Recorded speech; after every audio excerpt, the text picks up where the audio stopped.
On la croyait éradiquée, mais la lèpre fait encore 200 000 nouvelles victimes tous les ans dans le monde. Les héritiers de Raoul Follereau, le journaliste français qui, après-guerre, a mobilisé l'opinion internationale contre l'indifférence et le rejet dont souffrent les malades, ces héritiers ont encore fort à faire. Et pourtant, depuis 30 ans, on dispose d'un traitement efficace. Mais faute de dépistage, le bacille de Hansen contamine encore les populations les plus pauvres. À l'occasion de la journée mondiale des lépreux, nous sommes allés à Madagascar où la fondation Raoul Follereau est très active. Un combat nécessaire car la lèpre fait toujours aussi peur et les malades, même guéris, restent des parias. Reportage Jean-Luc Lenné et Stéphane Joviado. On croyait la lèpre éradiquée, mais à Madagascar, chaque année, le bacille contamine plus de 1600 personnes. Il résiste faute d'hygiène et de dépistage parmi les populations les plus pauvres. La fondation Raoul Follereau, qui se bat depuis 60 ans aux côtés des lépreux, est très présente sur l'île. Elle apporte son aide aux structures de soins et d'accueil des malades qui, même guéris, restent exclus et lourdement handicapés. Nous sommes à Madagascar, dans l'océan Indien. Un pays grand comme la France. Dans la banlieue nord de la capitale, Antananarivo, Ellie va cultiver son lopin-de-terre avec son fils. Ça y est, on est enfin arrivé. En 2009, Ellie a découvert qu'il avait la lèpre, une maladie infectieuse chronique qui détruit les nerfs périphériques. Ellie a souffert d'une paralysie faciale, puis ses mains et ses pieds se sont peu à peu rétractés. Tu vois, j'arrive même pas à bouger mon pouce, il faut que je m'aide avec mon autre main. Et cette main-là, elle est complètement bloquée. Et mes paupières, c'est pareil, j'arrive pas à les fermer. Aujourd'hui, Ellie est guéri. Il a été traité par une association de 3 antibiotiques qui a détruit le bacille de la lèpre. Mais une fois les nerfs atteints, les lépreux ne sentent plus la douleur. La moindre blessure peut s'infecter. Alors Ellie doit faire très attention. Aide-moi là à remettre cette bande. Il faut que je me protège mieux les doigts. Mets 2 épaisseurs, oui, comme ça. Pour que ça me protège bien. Ouais, comme ça, c'est bien. Quand je baisse, je me blesse, tu vois. Ça m'arrive souvent, mes doigts sont tout raides. Mais ça me fait pas mal, je ne sens plus rien. C'est très difficile pour moi de travailler au champ. Mais bon, j'ai pas le choix. Et il faut aussi que je bouge mes muscles, mon corps. Enlève les feuilles mortes là pour que les courgettes aient du soleil. Avant, Ellie exploitait ses propres terres. Il travaillait aussi comme ouvrier agricole dans son village pour faire vivre sa famille. La lèpre a tout changé dans ma vie.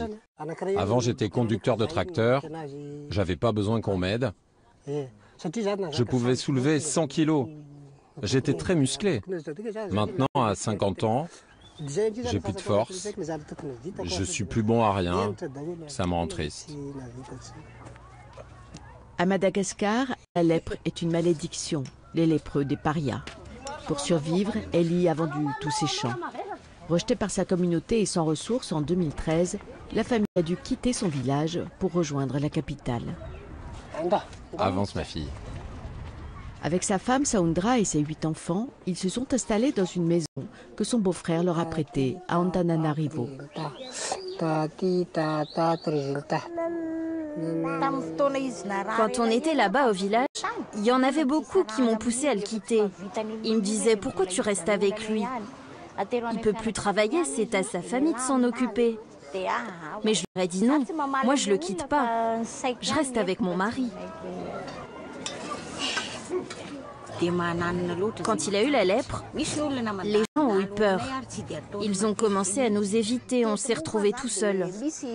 Et quand leurs enfants voulaient jouer avec les nôtres, les parents les grondaient. La plupart des gens pensent que la lèpre, ça se guérit pas. Avant, il n'y avait pas de médicaments. On isolait tous les lépreux par peur de la contamination.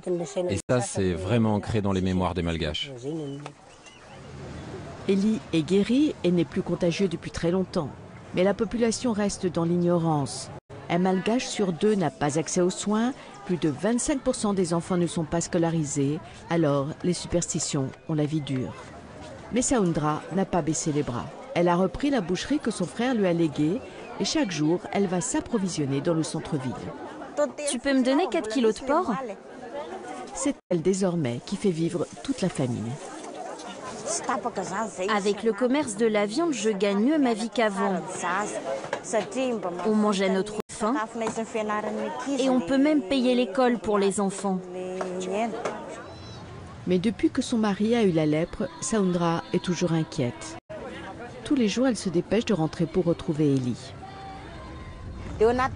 J'ai toujours un peu peur de le laisser seul à la maison quand les enfants sont à l'école.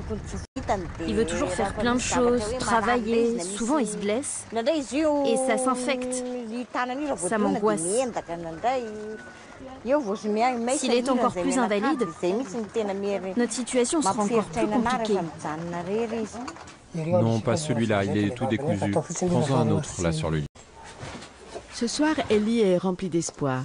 Demain, il a rendez-vous à l'hôpital pour une opération de son pied gauche.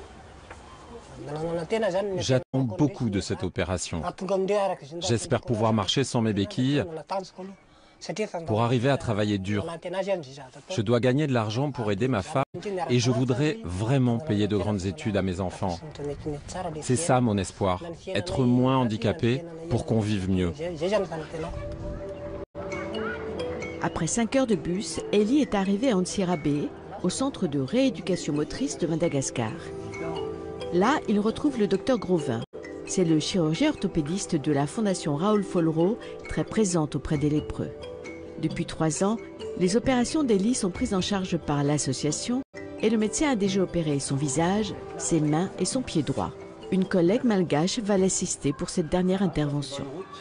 Pour vous expliquer en 2 mots, c'est un malade qui nous a fait une complication catastrophique. Il a fait une réaction majeure et il a fusillé, flambé tous ses nerfs périphériques. Le nerf facial des 2 côtés, donc il a une grande paralysie faciale. Il a abîmé son cubital ici, il a abîmé le cubital et le médian ici et il s'est mis en griffe. Il a abîmé les 2 nerfs sciatiques poplités externes et les 2 nerfs tibiaux. Et on a opéré ce pied-là.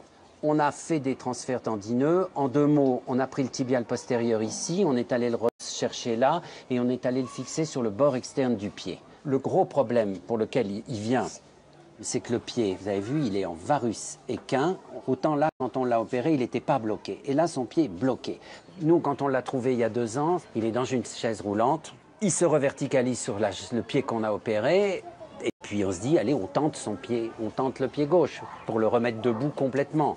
Il marchera quand même avec des béquilles, mais au moins on va le reverticaliser. Et un homme qui est debout, ben voilà, il reprend sa dignité. Ouais, c'est plutôt pas mal. Va doucement, va doucement. La verticalité, c'est important. C'est à la fois important socialement, humainement, psychologiquement pour lui, parce que le debout, c'est l'autonomie. On a fait le plus facile d'abord, qui est le visage et l'autre pied, et puis on fait ce pied-là un petit peu en dernier, parce qu'il est demandeur, il veut qu'on le remette debout, mais ça reste, vu la déformation, ça reste un geste difficile à faire. L'opération d'Ellie s'est bien passée, mais le chirurgien n'a pas pu corriger toute la déformation du pied. Une seconde intervention sera nécessaire pour qu'Ellie puisse enfin se tenir debout sur ses 2 pieds. Voilà, on retournera à Madagascar demain.